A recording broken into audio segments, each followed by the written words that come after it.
एक बुजुर्ग की बात लिखी जो ताबी है, वो फरमाते हैं कि उन बुजुर्गों का तरीका ये था कि वो लोगों से छुप के ना पहाड़ के पीछे इबादत करते थे, और पोजीशन उनकी ये थी कि किसी से मिलते नहीं थे, बिलखुसूस फजर की नमाज से लेकर असर की नमाज तक बकरियां रखी हुई थी, उनको चराते रहते थे फुरात के किनारे और नफल पढ़ते रहते थे। उस वक्त को मिलने भी नहीं आता था। एक शख्स बड़ी दूर से उनकी शोहरत सुन के आया, मैंने तो मिलना है। लोगों ने कहा वो इस वक्त नहीं मिलते, नाराज होते हैं। उसने कहा अल्लाह का बंदा है ना, नाराज हो भी जाएगा तो लंबा नाराज रहेगा नहीं, अल्लाह वाले जल्दी राजी हो जाते। पहुंच गए। अब वो बाबा जी नमाज पढ़ रहे थे तो कहते मैंने अजीब मंजर देखा कि बाबा जी फुरात के किनारे नमाज पढ़ रहे हैं और एक भेड़िया उनकी बकरियों की हिफाजत कर रहा है।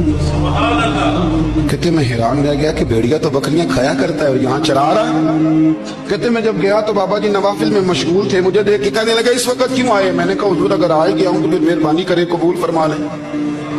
मैं बैठ गया तो मैंने कहा हुजूर ये भेड़िया बकरियां चरा रहा है, भेड़िया और बकरिया की सुलह कब से हो गई? तो फरमाते हैं लंबी तकरीर नहीं, हल्का सा जुमला। फरमाने लगे जब से बकरियों के मालिक ने रब से सुलह कर ली है ना, तब से भेड़ियों ने भी बकरियों से सुलह कर ली है। बकरियों के मालिक ने रब से सुलह कर ली, गुनाह छोड़ दिए, उसकी फर्माबरदारी में आ गए। अब फिर उसे बकरियां चलाने की जरूरत नहीं रही। बकरियां ना अब भेड़िया चराता है। कहते हैं मेरे ऊपर कपकपी तारी हो गई बुजुर्गों की बात सुन के, और मुझे प्यास लगी और ख्वाहिश आई कि पता नहीं अब बाबा जी कुछ खिलाएं पिलाएंगे भी कि नहीं, बाबा जी कुछ खिलाएंगे भी कि नहीं।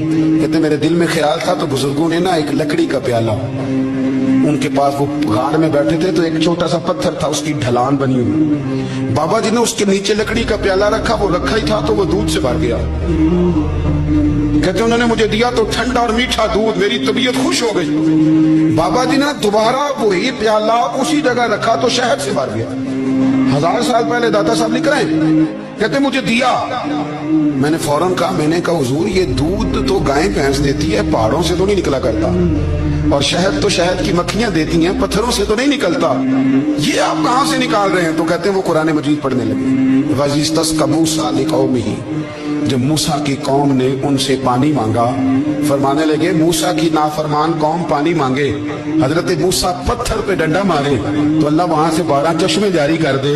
जो रब हजरत मूसा की नाफरमान कौम के लिए पत्थर और पहाड़ों से चश्मे निकाल देता है ना, वो मोहम्मद अरबी के गुलामों के लिए पत्थर और पहाड़ों से दूध और शहद भी निकाल दिया करता है। वो बुजुर्ग कहने लगे बस बात ये है कि आज भी हो अगर इब्राहिम का ईमान पैदा तो आग कर सकती है अंदाजे गुलिस्तां पैदा। कहने लगा हुजूर फिर मेरे लिए भी दुआ करें। आप फरमाने लगे फिर दुआ ना करा तो मदीने वाले की गुलामी शुरू कर, तो नबी करीम की गुलामी शुरू कर, तो रसूल पाक की गुलामी शुरू कर। एक बात इल्म, फिर फरमाया अल्लाह रसूल से मोहब्बत, फिर फरमाया हुजूर की गुलामी।